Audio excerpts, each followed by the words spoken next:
I'm Dr. Christian Mostert from Kick-Ass Dissertations, and we are busy with the research proposal. So this is section 9 of your proposal, which deals with the scope of your study. Now, the scope of the study is actually a little misleading because it entails more than just the scope as such. But let's look at this.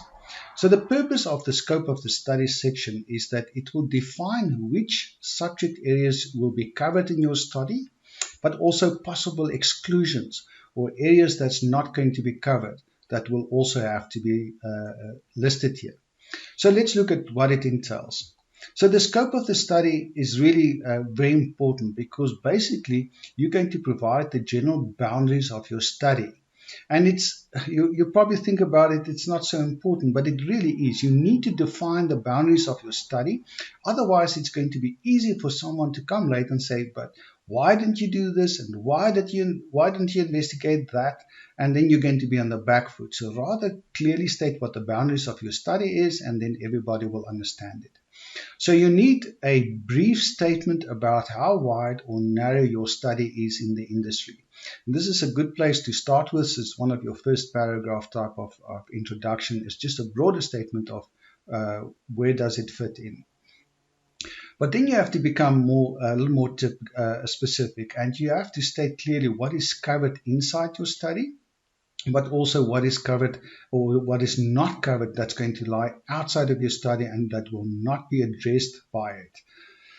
An example can be, say for instance, I want to do a study on why do students not finish their dissertations. So what I really mean to be including into this topic or research topic is on master's and PhD level students. Why don't they complete their dissertations? But we often find at university level that pre-graduate students or even honors degree students will also have to do mini dissertations. So in this example, I'm going to clearly state that my intended research covers postgraduate students on master's and PhD level students, so they will be included in my study. But any undergraduate students or honors degree students will be excluded from my study. And this way, I'm starting to draw the boundaries. Another area can be geographical. For instance, if you're going to investigate the coronavirus, are you going to do that on a global basis? Or are you going to narrow it down to a specific country or perhaps a continent? Those are all things that you are going to put boundaries on your study. And rather state it clearly, then the reader will know exactly what you're going to do.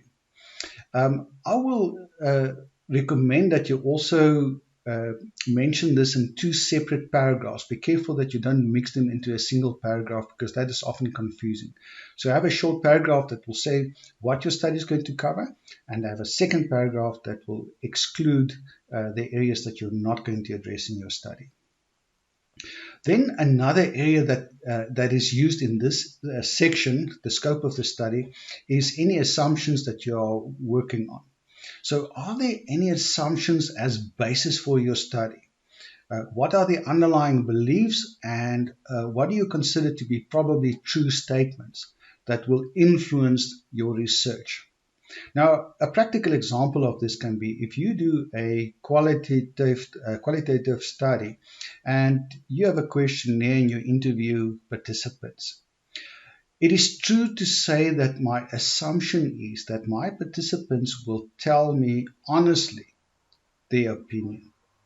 Because if you believe that your participants will give you false information, then you have no basis to continue with your research. So you have to make an assumption that your participants are open to this. There's no hidden agendas. They have nothing to fear, for instance, and therefore you can rely on the information to be honest and truthful. So therefore you have to make an assumption here, and I want you to document it. If your assumption is that your participants are not under pressure or not fearful, then your assumption is that they are telling the truth. Another area that you have to also include is the limitations of your study. So this is sometimes quite technical, where you're going to exclude certain research field areas from your dissertation. And you're going to just have to state it clearly with a brief explanation of why you've decided not to include it.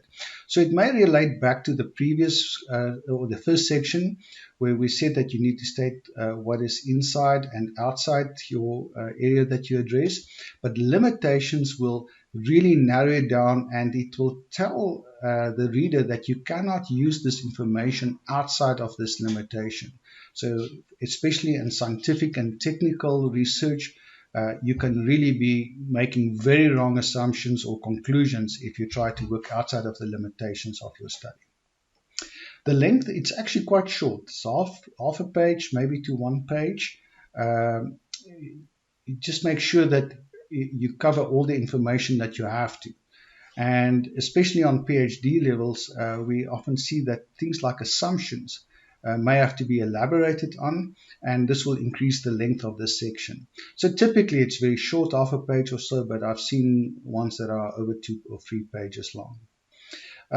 As a practical guideline, I will recommend that you use subheadings, for instance, for the scope of your study, assumptions, and limitations. So when you have these type of headings, rather put subheadings in, and then it really make it very clear to the reader what exactly you are dealing with under this section of the scope of the study.